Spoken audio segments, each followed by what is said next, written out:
विद्याप्रतिष्ठानमध्ये शरद पवारांच्या उपस्थितीत पवार कुटुंबियांची बैठक। अजितदादांच्या स्मारकाविषयी बैठकीत पुन्हा चर्चा। बैठकीनंतर स्मारकासाठीच्या जागेची पाहणी। विमानात काय घडलं हे 9 तारखेनंतर सविस्तर सांगेन। बैठकीनंतर रोहित पवारांची प्रतिक्रिया। तर राजकीय दृष्ट्या काय घडलं हे सांगणार रोहित पवारांच्या पत्रकार परिषदेकडे आता लक्ष। अजितदादांचं 100 कोटींचं वक्तव्य आणि मग दुर्दैवी अपघात। जलसिंचन विभागाचे माजी मुख्य अभियंता विजय पांढरेंची प्रतिक्रिया। चौकशी अहवाल सरकार धार्जिणे असतात, पांढरेंचा आरोप। सुनील तटकरे आता पवारांना मार्गदर्शन करतायत। एकेकाळचे चेले आता शरद पवारांना सोबत न घेण्याची भूमिका घेत आहेत। विलिनीकरणाच्या चर्चांवर संजय राऊतांचं वक्तव्य।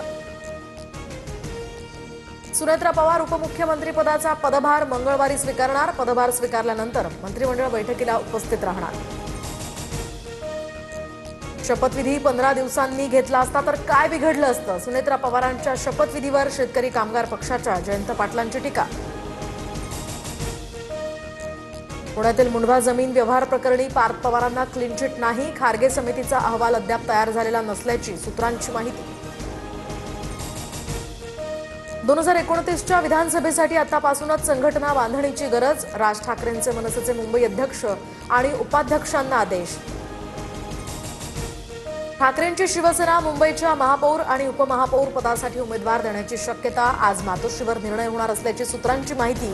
तर निवडणूक बिनविरोध होऊ नये यासाठी प्रयत्न। मुंबईचा महापौर भाजपचा होणार असून उपमहापौर पद शिंदेंच्या शिवसेनेकडे जाणार। उपमहापौरपदी महिलेची निवड होणार असल्याची चर्चा। तृष्णा विश्वासराव आणि यामिनी जाधवांची नावं चर्चेत। वडेट्टीवार आणि धानोरकर गटाला प्रत्येकी 2.5 वर्ष महापौर पद मिळणार। चंद्रपूरमधील वादावर काँग्रेस हायकमांडचा मोठा निर्णय। पहिल्या 2.5 वर्षात धानोरकर गटाला महापौर पद। चंद्रपूरच्या महापौर पदासाठी भाजपकडून संगीता खांडेकरांना उमेदवारी, तर उपमहापौर पदासाठी संजय कंचलवार यांना उमेदवारी। प्रदेशाध्यक्ष रवींद्र चव्हाणांकडून परिपत्रकही जारी।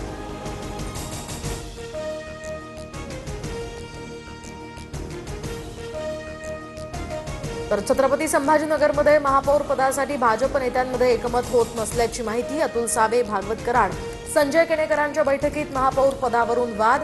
सूत्रांची माहिती। नाशिकमध्ये महापौर निवडणुकीपूर्वी नगरसेवक सहलीला। उद्या होणाऱ्या महापौर पदाच्या निवडणुकीच्या आधी अज्ञात स्थळी सहल। नगरसेवक एकत्र राहावेत यासाठी या सहलीचं आयोजन। जिल्हा परिषदेच्या प्रचार तोफा आज थंडावणार। 12 जिल्हा परिषदा आणि 125 पंचायत समित्यांसाठी 7 फेब्रुवारीला मतदान। पुण्यामध्ये अजितदादांच्या निधनानंतर शांततेत प्रचार। मार्कच्या रेटिंगमध्ये TV9 मराठी अव्वल स्थानी। महाराष्ट्राच्या प्रेक्षकांची फक्त TV9 मराठीलाच पसंती। बातम्यांच्या जगात TV9 मराठीच नंबर 1।